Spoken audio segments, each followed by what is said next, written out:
sa akin, Diyos. Hindi ako ganun. Oo, hindi ako ganun. Wala akong sinasabi bagay na oo, talagang kikilabutan ako dapat kung nagsasabi akong di totoo.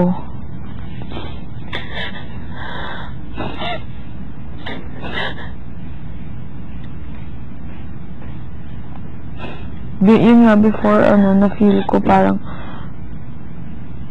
ayaw mo sa akin. Ayaw mo talaga. Natakot ako. Parang tuloy na nadi-disappoint yung ate ko sa akin. Yung takot ko sa kanya. Tsaka, ang dami ring na-trigger na memory. Pero, alam mo yun, alam ko na lahat yun. May respeto kasi ako sa'yo eh.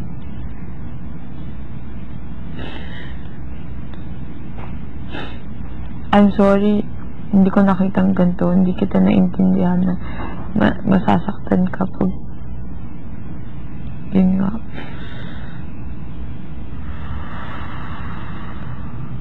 Sorry. Pero yun, hindi namin gustong gawin. Ako, hindi ko talaga gustong gawin. Kahit nung wala ka, lagi ko sinasabi kay Bodhi na ang sagot ko lang, either Ate Wendy or wala pa, alternate lang. Tuwing tinatanong niya ako, sino gusto kong bumalik. Nung wala ka, kinakausap ko lagi si Kuya Bruce. Nalaman niya, kinuwento ko sa kanya yung nag-usap tayo sa swinging, sa Glory of Love, ganyan. Sabi ko sa kanya, pag sinaktan mo yan, manda ka sa akin.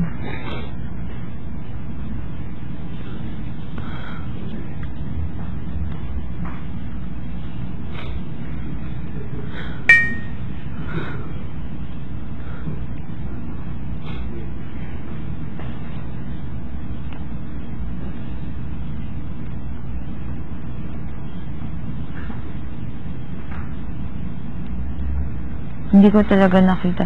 Siguro kasi rin, yun nga, parang wala namang, hindi ko na foresee na hindi lahat ng tao, the way I see it, see things, would see it in the same way.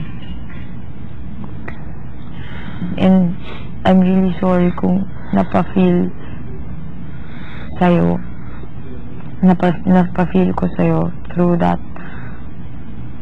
Yun nga, na kung ano yung napafeel sa'yo din ng mga nanakit sa'yo before. Pero kung ano yung sinabi ko sa'yo, lahat ng sinabi ko sa'yo from day one until today, till today, mininin ko. At wala akong sasabihin sa'yo in the future na hindi ko paninindigan o mininin.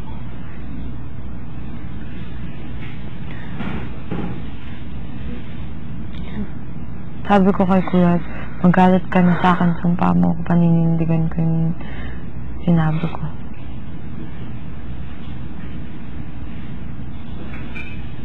Kung gusto mo maghintay hanggang sa labas, nirespeto ko yun. Pero, hindi ko kasi rin kaya pabayaan ng ganito. Hindi. Tsaka totoo naman yun, diba? Like yung madami akong ibang napabayaan. Gusto ko lang kasi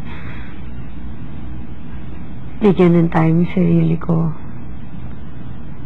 na kung aayusin ko, gusto ko yung talagang nararamdaman ko that I'm ready.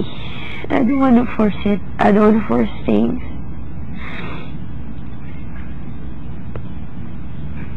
Ako din.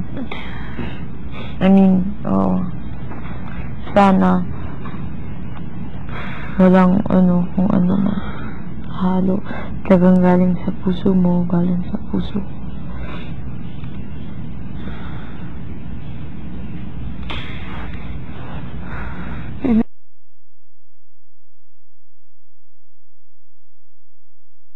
Kapag in-approach ko or inano ko kayo,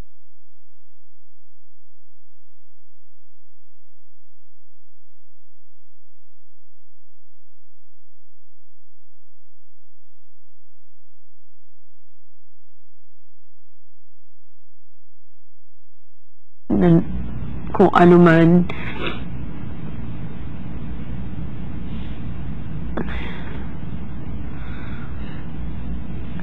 Yeah, but right now I want to apologize sa mga sobrang ng galit ko. Sobrang nagawa sa akin ng galit ko na feeling ko nilaman na ako ng sakit na naramdaman ko. Sorry. No, ako yung nagsasorry. May karapatan na maging ganun kahit na sobrang nagagalit ako.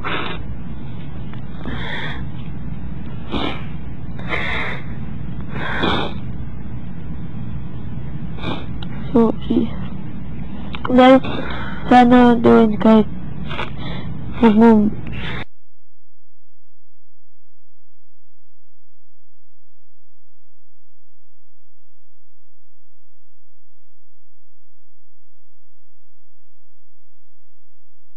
resort, kilala kita. Kung ano yung pinakita ko sa Gian, yun. Yung maarteng nakairita, yun. Yung passive na yung tatanga-tanga na Gian. Yung sabog.